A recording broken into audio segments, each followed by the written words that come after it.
જો તો for example કે અહીંયાથી મેં કોઈ બી એક સિરીઝની કોલમ મોટી કરી રહી છું, કોલમ મોટી કરું છું અને બીજા એકમાં રો મોટી કરું છું અહીંયાથી. હવે તમે જોઈ શકો છો કે કોલમ મોટી કરી અને રો મોટી કરી તો આપણું આ જે ટેબલ છે એનાથી શું થશે, થોડું નાનું મોટું દેખાશે, સરખું નહીં દેખાય. બરાબર. મેં તમને એવું કીધું હોય કે મને માર્ક ટુ માર્ક જોઈએ છે કે કોલમ બી અને રો બી બરાબર આવી રીતે નાનું મોટું મને નથી જોઈતું. મારે કમ્પલસરી કમ્પ્લીટ ટેબલ તમારી પાસેથી જોઈએ છે. તો હવે એક ઓપ્શન એના માટે છે એ બતાવું છું. તો સૌથી પહેલાં હું ફરીથી અહીંયા ટેબલ સિલેક્ટ કરી દઉં છું, આખું જ લઈ લઉં છું. જો અહીં સુધી સિલેક્ટ કર્યા પછી તમારે આવવાનું છે અહીંયા ફોર્મેટમાં. આ ફોર્મેટની અંદર તમને મળી જશે રો હાઇટ. રો હાઇટ એટલે કે એની જે લંબાઈ છે એની સાઈઝ આપણને કમ્પ્લીટ કરીને આપશે. અને બીજું છે કોલમ વિડ્થ. કોલમ વિડ્થ એટલે કે એની પહોળાઈ. બરાબર. તો પહેલા એ જઈએ રો હાઇટમાં. જો તમે રો હાઇટમાં ક્લિક કરશો તો આ રીતે એનું બોક્સ આવશે. આ બોક્સની અંદર તમારે કોઈ બી સાઈઝ લેવાની છે. તો હવે હમણાં આપણને નથી ખબર કે આપણે કેટલી સાઈઝ લઈએ. તો ફોર એક્ઝામ્પલ હું થોડી વધારે સાઈઝ લઉં છું એટલે તમને ડાયરેક્ટ દેખાય. અહીંયા મેં લઈ લઉં છું 45. 45 લખીને હું ખાલી ઓકે કરી દઈશ. જો ટેબલ મોટું થયું પણ હું તમને એની સાઈઝ નાની કરી બતાવું તો જોઈ શકો છો જે રોની સાઈઝ હતી ને બધાની કમ્પ્લીટ છે. જો કોઈ નાની કે કોઈ મોટી નથી, બધાનું બોક્સ ઇક્વલ છે. લંબાઈ પ્રમાણે, પહોળાઈ પ્રમાણે નહીં, પહોળાઈમાં હજી બાકી છે. આમ લંબાઈ જોશો ને તો બધું તમને કમ્પ્લીટ જોવા મળશે. બરાબર. બીજો ઓપ્શન છે એની અંદર ઓટો ફિટનો. ઓટો ફિટ રો પર ક્લિક કરશો તો નોર્મલ કરી દેશે આપણા ટેક્સ્ટની સાઈઝ પ્રમાણે. બરાબર. હવે બીજું આવીએ કોલમમાં. કોલમ એટલે કે એની પહોળાઈ. તો પહોળાઈમાં જે રીતે મેં કીધું આ નેમની સિરીઝ જોવો મોટી છે, એક અહીંયાથી હું બેઝિકની સિરીઝ લઈ લઉં, એને પણ મોટી કરી દઉં. બરાબર. તો જો હવે એની આપણે સાઈઝ કમ્પ્લીટ કરીશું. તો ફરીથી અહીંયાથી હું આખું ટેબલ સિલેક્ટ કરીશ, ફોર્મેટમાં આવવાનું અને કોલમમાં આવવાનું. કોલમની અંદર બી ઓલમોસ્ટ સેમ કોઈ બી સાઈઝ. તો હમણાં માટે હું લઈ લઉં છું 35 એન ઓકે. જો બરાબર.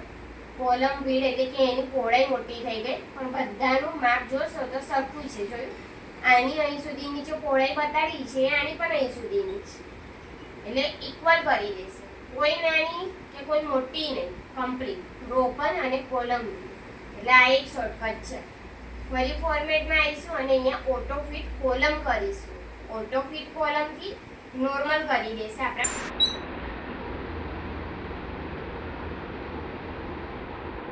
હવે કમ્પ્લીટ છે? હા મેડમ. ચાલો તો હજી એક વખત બતાવી દઉં. તો જે રીતે મેં કીધું કોલમ મોટી હોય અને રો મોટી હોય એટલે કે સરખી ના હોય તો એની કમ્પ્લીટ સાઈઝ કરવા માટે આખું ટેબલ સિલેક્ટ કરો. સિલેક્ટ કરીને અહીં આવવાનું ફોર્મેટમાં. ફોર્મેટની અંદર અહીં આવવાનું રો હાઇટમાં. રો હાઇટમાં તમને લાગે એ સાઈઝ લઈ લો, જેવી રીતે કે 35 દેન ઓકે. તો તમને અહીંયા બધાની સાઈઝ કમ્પ્લીટ મળી જશે. સેકન્ડ નંબરમાં તમે ઓટો ફિટ પર ક્લિક કરશો તો નોર્મલ કરી દેશે જેવું હતું એવું પાછું. બીજું છે કોલમ. તો કોલમ વિડમાં આવવાનું. કોલમ વિડમાં એની પહોળાઈ તો હું 35 લઈ લઉં ને ઓકે. તો જો બધાની કોલમ મોટી થઈ ગઈ તો તમે જોઈ શકો છો કે બધાનું માપ સરખું છે. બરાબર. એટલે એવું નહીં કે 35 લેવાનું, આ તો તમને ડાયરેક્ટ સાઈઝ દેખાય એના માટે મેં 35 લીધી છે.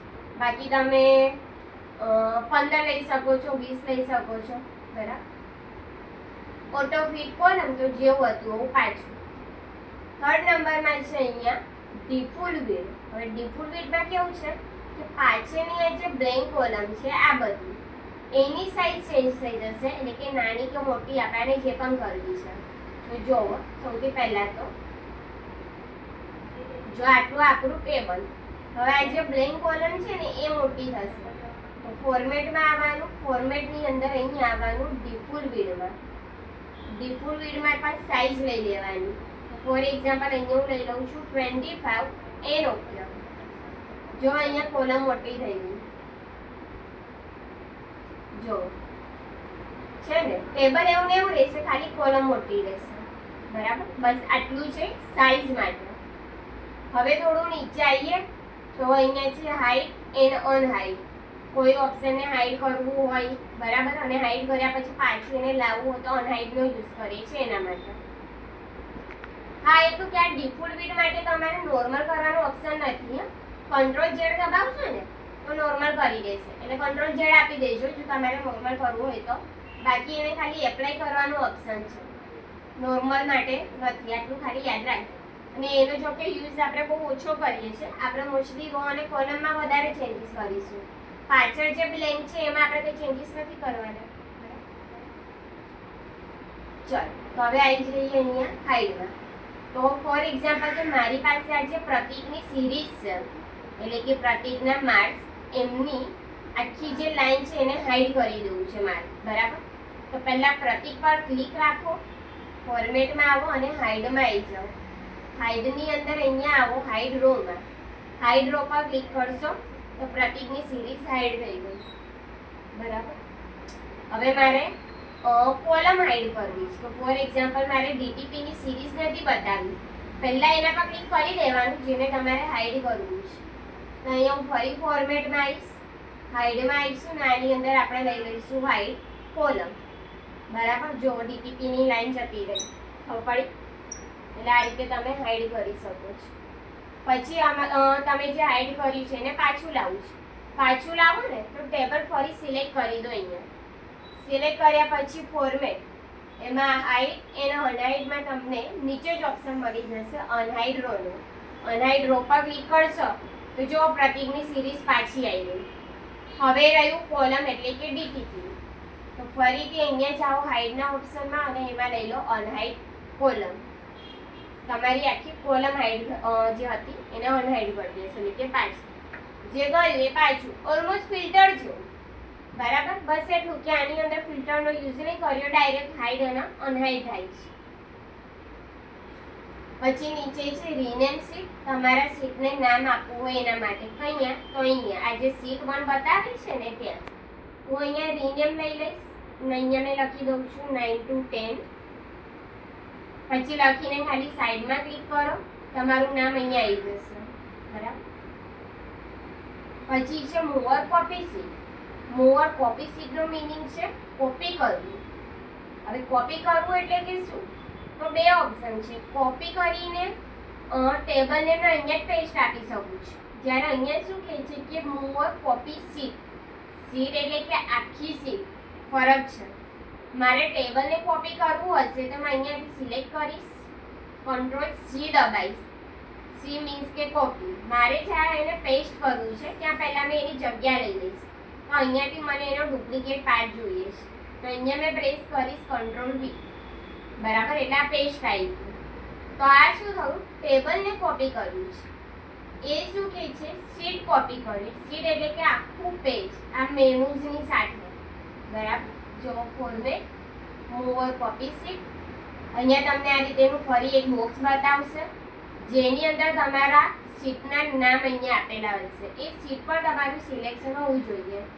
ના હોય તો એના પર ક્લિક કરી દો. જો રીતે કે મેં 9 to 10 પર ક્લિક કર્યું.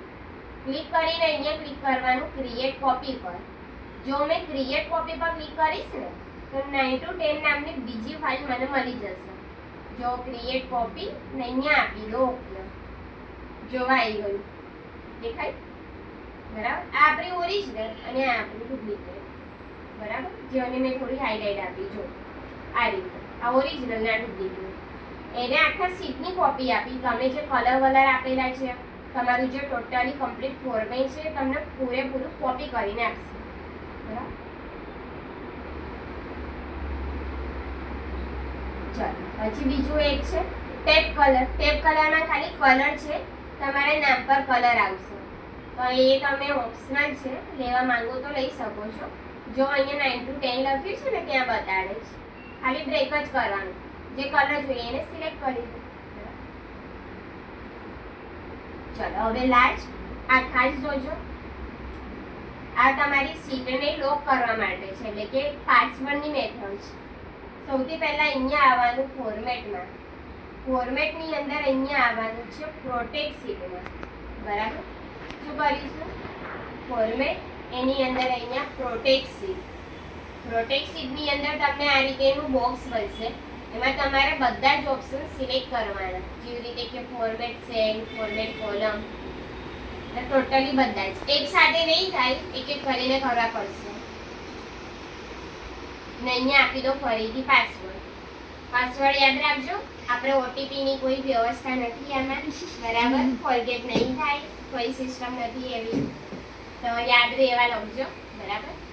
તો પાસવર્ડ આપીને અહીંયા ઓકે. સેકન્ડ ટાઈમ ફરી પાસવર્ડ આપવાનો ઓપ્શન આવશે, તો જે તમે પાસવર્ડ પહેલા આપ્યો એ પાસવર્ડ ફરી ને અહીંયા ઓકે, બરાબર? જો અહીંયા મેં 2 ટાઈમ ક્લિક કરીશ ને તો બી મને મેસેજ બતાવી દેશે કે તમે પ્લીઝ રિક્વેસ્ટ કરે છે પાસવર્ડ નાખવા માટે. તમે પાસવર્ડ નાખશો તો જ તમે અહીંયા વર્ક કરી શકશો, બાકી નહીં. તમે અહીંયા ગમે તે એન્ટર દબાવો, કોઈ બી ઓપ્શન પ્રેસ કરો. જો આ ઉલ્લું નહીં બનાવું, મેં પ્રેસ કરી છું, બરાબર? પણ પાસવર્ડ આવી ગયો, એને ટોટલી આખી સીટમાં લોક કરી દીધું. એમ કહે છે કે મને અડવાનું જ નહીં, તમે એને ટચ કરશો તો બી તમને ના પાડી દેશે એ રીતે, બરાબર? તમે લખો, ડિલીટ કરો, કલર વલર બી એપ્લાય કરશો, કશું જ નહીં થાય, ટોટલી લો. અને એવું નહીં કે ખાલી ટેબલમાં, સાઈડમાં ગમે ત્યાં જો, બરાબર? આખી સીટમાં લોક કરી દીધું છે. ઓકે, ચાલો હવે પાછું નોર્મલ કરવું હોય તો ફોર્મેટમાં આવો. અહીંયા તમને અનપ્રોટેક્ટનો ઓપ્શન આપી દીધો છે, એટલે મેં કીધું ઓટીપીની કોઈ વ્યવસ્થા નથી, કોઈ સિસ્ટમ જ નથી, તમારું ઇન્સ્ટાગ્રામ નથી આ, ચલો અહીંયા અનપ્રોટેક્ટ સીટ, હજી ફરી પાસવર્ડ જૂનો અને ઓકે, બરાબર? હવે મેં 2 ટાઈમ ક્લિક કરીશ તો મને એ કરવા દેશે, અને લખીશ તો મને લખવા આપી દેશે, બરાબર? આ રીતે છે, ગમે ત્યાં કોઈ બી જગ્યાએ. બસ આજ માટે આટલું ફોર્મેટનો ઓપ્શન રાખું છું, કરી જોઉં.